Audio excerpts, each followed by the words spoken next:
Imagine a galaxy where wars aren't fought by armies, but by single champions in a combat arena watched by thousands. When Earth's fate hangs in the balance, they don't send a warrior. They send a quiet strategist with no combat record. Everyone laughs, until 10 minutes later the galaxy isn't laughing anymore. What she does next doesn't just win a battle. It rewrites the rules of power. This isn't a fight. It's a lesson. And the galaxy? It's about to learn something new. If you are new here, then please subscribe this channel and show thumbs up by liking the video. Now let's move toward this wonderful story. In the cold reaches of space, on a floating station called Linthera's Stand, an ancient ceremony was about to begin, one that made very little sense to anyone with common sense, but somehow remained a pillar of interstellar diplomacy. The Galactic Accord, a union of over 300 species, had ruled for centuries that major disputes would be settled not with logic or law, but with ritualized one-on-one combat. It was called the Proving. They claimed it was about honor, tradition, and justice, but to many, including the humans, it felt more like a bizarre mashup of trial and reality TV. This time the conflict was over mineral rights in the Draxon Vale, an asteroid cluster rich in rare compounds. Both Earth and the Krolan Dominion had staked claims, and neither side was willing to back down. The Accord decided the matter would be resolved with a combat trial, and so one representative from each species would enter the proving arena. Only one would walk away with their people's claim intact. Everyone expected Earth to lose. When Earth's delegation announced their champion, the reaction was mostly confusion, followed by laughter. They hadn't chosen a soldier, a mercenary, or even someone from Earth's tactical defense units.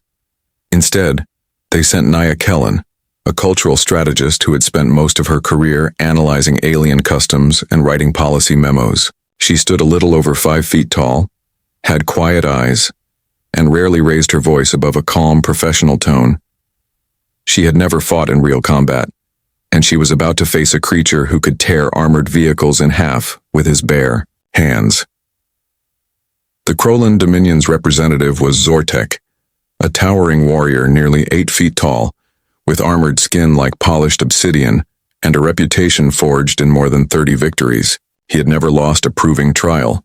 He considered this event little more than a formality. He didn't even bring backup weapons. When asked about his expectations, he had simply replied, "They've sent me a puzzle. I will break it." Inside the preparation room beneath the arena, Naya sat alone, running her fingers over the smooth surface of her combat suit. The suit itself was unremarkable, standard issue with basic defense mechanisms, mostly used for survival in unfamiliar environments.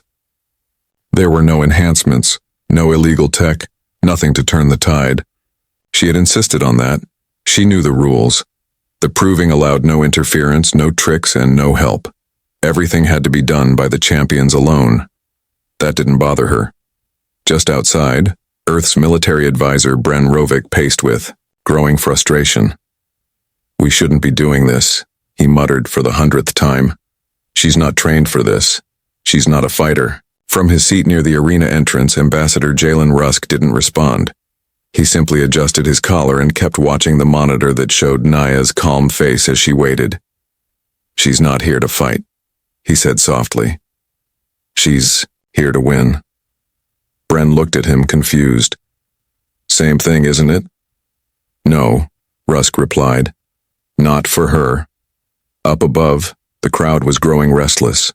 The stands, filled with species of every imaginable shape and size, hummed with anticipation. The arena itself was a giant circular space, lined with force barriers to protect the spectators. The floor had been set to neutral terrain, a flat platform offering no advantage to swimmers, flyers, or crawlers. It was meant to be fair. That made it boring. But the crowd wasn't here for terrain. They were here to see a human get flattened. The announcer, a glittering crystal being named Virox, floated into the center. Its voice echoed in dozens of languages at once. "Representatives of the Accord, we begin the Proving. For control of the Draxon Vale, the Human Alliance presents Naya Kellen. The Krolan Dominion presents Zortek of the Bladeborn." The doors opened on opposite ends of the arena. From the left, Zortek entered, his massive frame gleaming under the lights. He carried no weapons, none were needed. His body was his arsenal. Every step he took caused a soft tremor in the floor. From the right, Naya walked forward, her steps measured, her gaze steady. She did not look afraid. She did not look confident. Either. She looked like someone about to take part in a quiet debate, not mortal combat. The size difference was laughable. The crowd chuckled. Some barked in amusement. The Krolan spectators began celebrating early. When they met at the center, Zortek leaned down slightly. His voice rumbled like thunder. "You can surrender now. I will allow you to leave with your pride." Naya looked up at him. "And I offer you the same." He blinked. The crowd hushed. The announcer floated back and the signal sounded. Zortek attacked first. It was fast, much faster than anyone expected from something that size. His strike would have knocked a lesser being across the arena, but Naya wasn't. There, she ducked under the blow, pivoted smoothly, and moved away. No counterattack, just a graceful dodge. Zortek turned, irritated, and struck again. And again she was gone. This continued for nearly a full minute. He struck, she dodged. Not a single hit landed. She didn't even look winded. At first it seemed like she was just surviving. But those watching closely began to see something else. Her movements were precise, rehearsed. She wasn't running. She was studying him. Each dodge brought her closer to understanding how he moved, how his arms followed through, how his weight shifted, how the armor plates flexed with pressure. She was learning. Zortek, unaware, grew more aggressive. And Naya just kept watching. The crowd grew louder as Zortek's attacks became more violent. From the outside, it looked like a hopeless fight. The mighty warrior from the Krolan Dominion was throwing powerful strikes with the speed and strength of a predator, and his opponent was a human who looked like she belonged in a classroom, not a battlefield.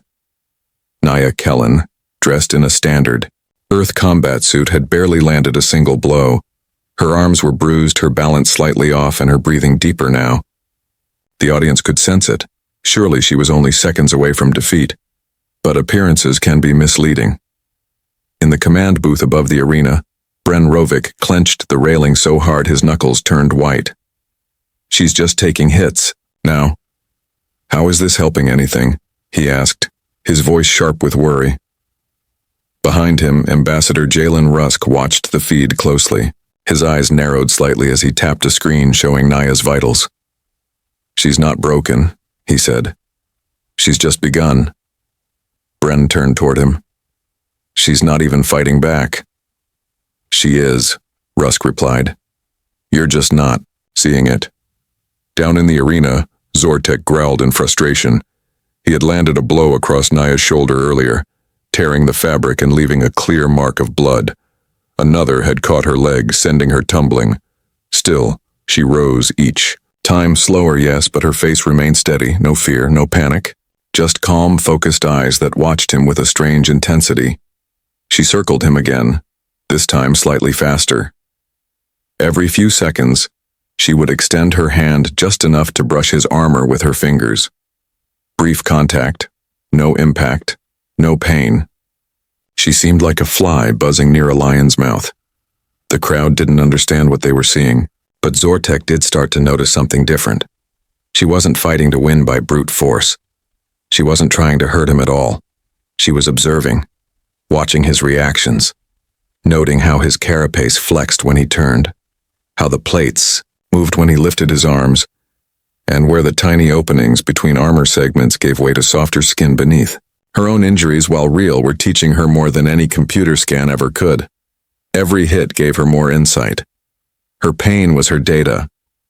Back in the human section, a quiet voice joined the conversation. "She's doing what we trained for," said Drelvmar, the systems technician who had helped calibrate Naya's suit. He didn't look up from his screen, mapping his movement in real time. "She's creating a profile, and I think she's almost finished." Bren shook his head in disbelief. "She's bleeding." "Yes," Drelv replied, "but not losing." Zortek charged again. This time, Naya didn't dodge as far. His strike connected with her side, spinning her to the ground. A groan echoed through the arena. The crowd rose to their feet, expecting it to be over. But she pushed up again, slower now. Her lip was bleeding. A cut above her eye dripped into her vision. Still, she looked at him and smiled. Just a little. Zortek took a step back. For the first time, he looked unsure. "You're finished," he growled. Naya wiped the blood from her cheek with the back of her glove. "If you say so." He hesitated.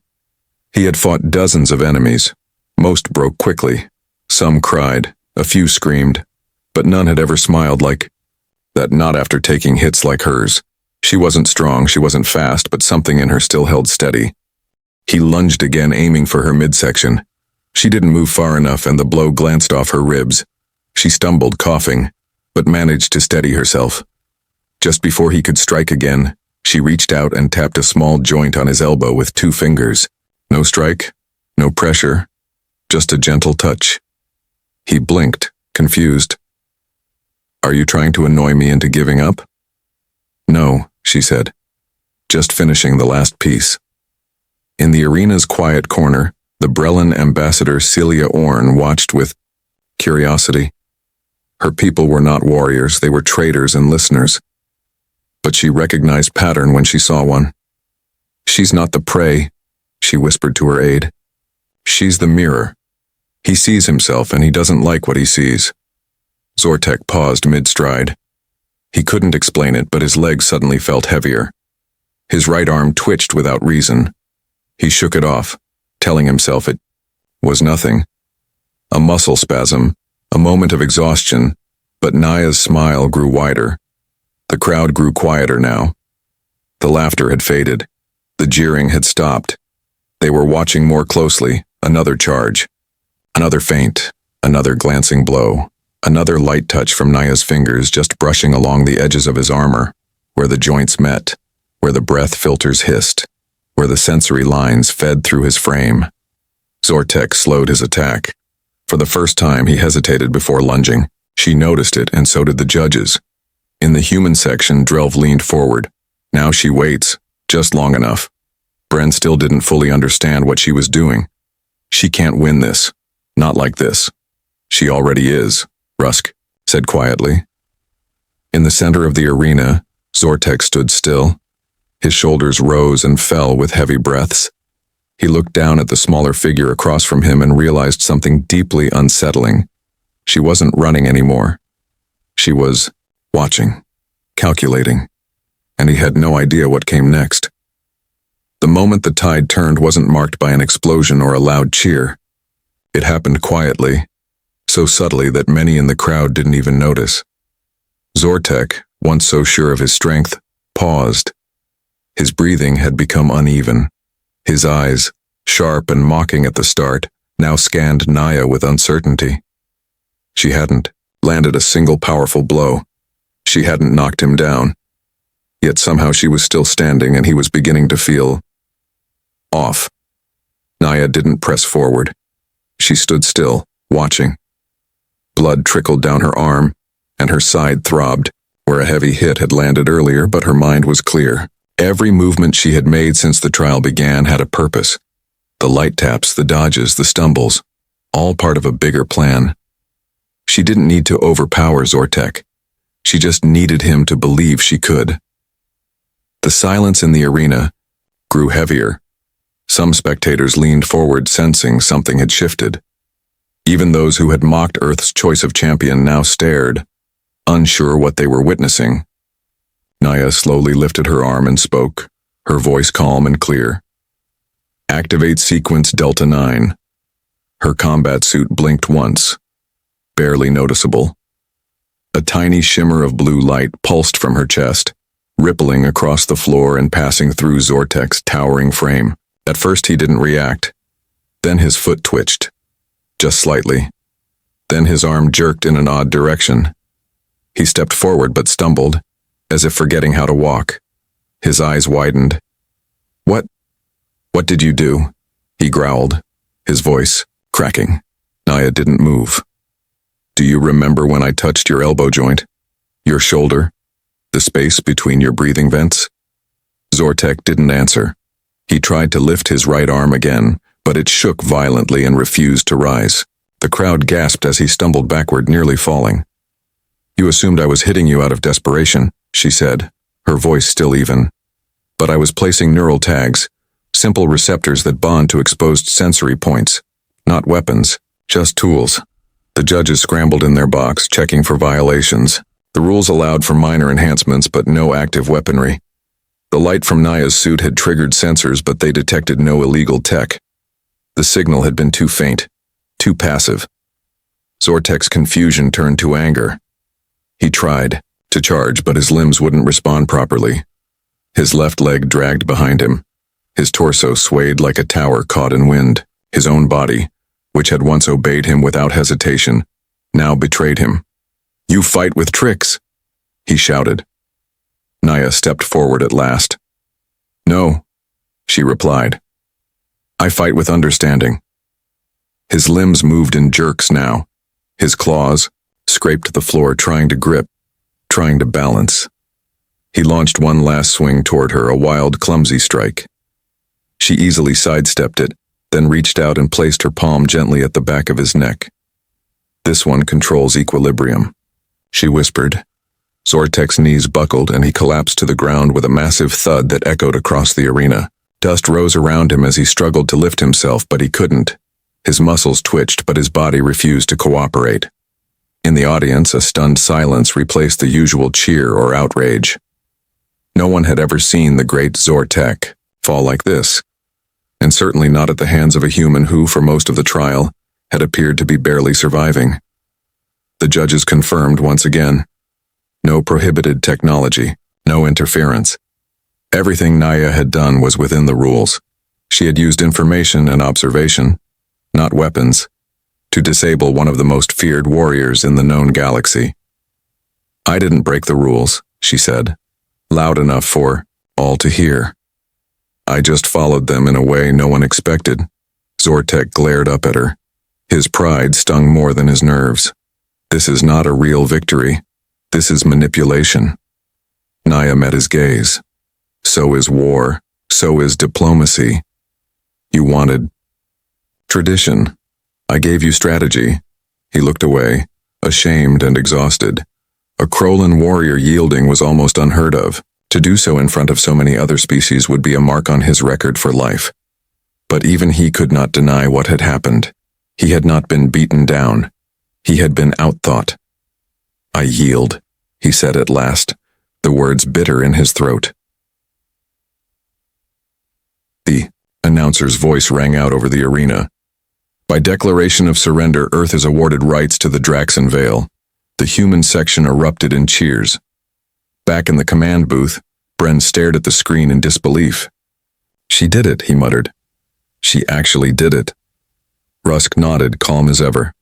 She made them believe we were weak, and then she reminded them we weren't. On the arena floor, Naya stepped back as Zortek was lifted by medical drones. She showed no sign of triumph, no smile, no wave to the crowd, just a quiet sigh and a tired roll of her shoulders. She had done what she came to do, but she knew the real work was just beginning. The news of Earth's victory spread across Linthras. Stand faster than any ship could travel. By the time Naya Kellen returned to her temporary quarters, messages were already pouring in from curious envoys, trade officials, and strategic observers. The same ambassadors who had barely looked her way before the trial were now requesting meetings. Some wanted to congratulate her. Others wanted to understand what had happened. Most just wanted to know what Earth might do next. No one expected a human to win, and certainly not like that. She sat at the edge of her bunk, unzipping the upper part of her combat suit with slow, deliberate movements. Her shoulder throbbed. The bruises on her side had deepened to dark shades of purple. Her lip was still cracked and her hands trembled slightly now that the adrenaline was gone. But despite the pain, there was a strange quiet inside her. A stillness. She had carried out the plan exactly as she had designed it. Not perfectly, perhaps, but well enough. Outside her door, the hallway buzzed with activity. She could hear the footsteps of diplomats hurrying to new meetings, the low voices of aides relaying information, and somewhere farther down, a celebration erupting from the Earth delegation's quarters. She didn't go. She didn't feel like cheering. A soft chime sounded at the door. "Come in," she said, not looking up. The door opened and Ambassador Jalen Rusk stepped in, a quiet smile on his face. He held 2 glasses in his hand. Clear, water, nothing more. He handed one to her and sat across from her on a small bench. "You changed everything today," he said simply. "I shifted a conversation," she replied. "That's not the same thing." He tilted his head. "Maybe, but it's a start." They sat in silence for a moment, the sound of the crowd beyond the walls muffled like distant rain. After a while, Naya asked, "Did you know he would yield?" "No," Rusk admitted. "But I knew you would find a way to make him choose." She looked down at her glass. He didn't see it coming. None of them did. "And now they will." "I'll be watching," he said. That was the part that troubled her. The performance in the arena hadn't just earned Earth the rights to Draxon Vale. It had earned them attention. Dangerous attention. There were species in the Accord who respected cleverness. There were others who feared it, and a few who responded to it with force. She had made them all look twice at Earth, and she knew that wouldn't come without consequences. Later that evening, she reviewed the arena footage again. She didn't watch her own movements. She watched the spectators. The Krolin officials had looked stunned, their postures stiff with disbelief. But it was the smaller groups, the quiet ones in the background, that caught her interest. The Brellan delegates had leaned forward near the end. The Irani envoy had turned to whisper something to his aide, just as Zortek fell. And the usually silent Elvian observers had begun tapping out messages before the trial had even concluded. They had seen something important. Not just a victory, but a message. Humans adapt. Even in traditions not their own. Even in trials designed to defeat them. They learn, they observe, and they return stronger. The next morning, Naya walked through the central halls of the station.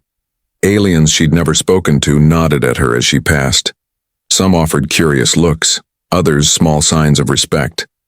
A few stepped aside to let her through without being asked. Not out of fear, but out of recognition. She stopped at a quiet viewing platform that overlooked the stars beyond.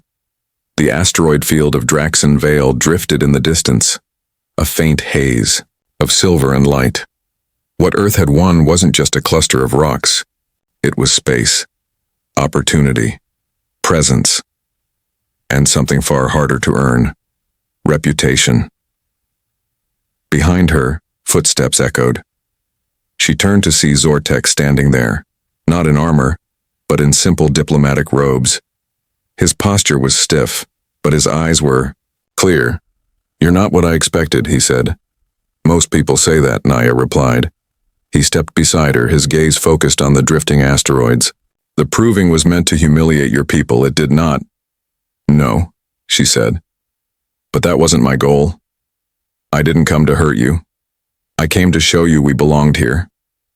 He didn't speak for a long time. Then quietly he asked, "Would you teach me?" She looked at him, surprised. "Why?" "Because," he said slowly, "I want to understand how you see things, how you think." Naya didn't answer right away. Then she nodded once. "Then I'll teach you." They stood together at the edge of the stars. The galaxy shifted just a little, not with noise, but with the quiet recognition that something had changed. Earth wasn't the smallest voice anymore. It wasn't the softest. It was the one they hadn't prepared for. Adaptation was not just survival. It was influence, and that was only the beginning.